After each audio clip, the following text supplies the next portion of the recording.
அம்மா திரும்பி வந்துட்டியானே?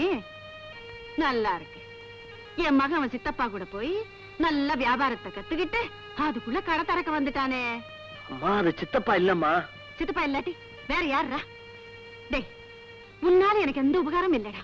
கேடு கட்டு போ, நீ உருப்பட மாட்டேன். ஐயோ அம்மா, நான் சொல்றத கேளு. அது சித்தப்பா இல்ல, மந்திரவாதி உருவம் மாதிரி வந்திருக்கான். என்ன மந்திரவாதியா? ஆமாம்மா, என்ன கொல்றதுக்காக அங்க கொண்டு போனான். அந்த மந்திரவாதி என்ன ஒரு பாழும் குகைக்குள்ள பிடிச்சு தள்ளிட்டான்.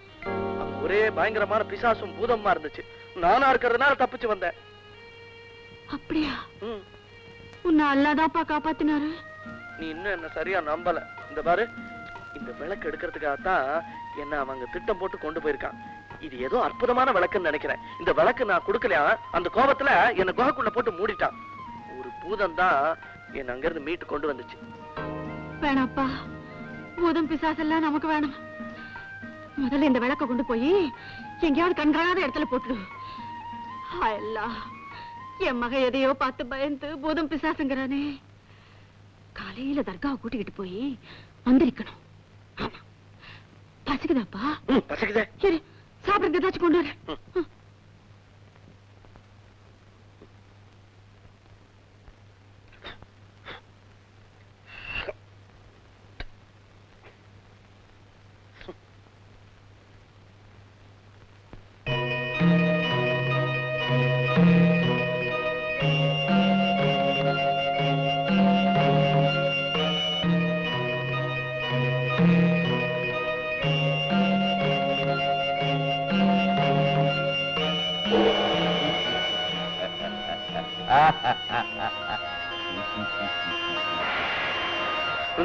யார் நீ? நான் தான் சம்ரல் அமீர், பூதங்களின் பூதம். 7 கடலுக்கு அப்பால் அரக்கு மாளிகையில் இருக்கும் உங்கள் அடிமை. நீ இங்க எதுக்காக வந்த? இந்த விளக்கு யார் கையில் இருக்கிறதோ அவர்களுக்கு நான் அடிமை. அவர்கள் சொன்னதை செய்வது என் கடமை.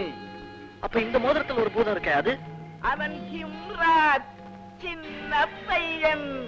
நான் அவனைப் போல் 1000 மடங்கு சக்தி படைத்த பூத உலகின் சக்கரவர்த்தி. இந்த விளக்கை தேய்த்தால் வருவேன், போவென்றால் போவேன்.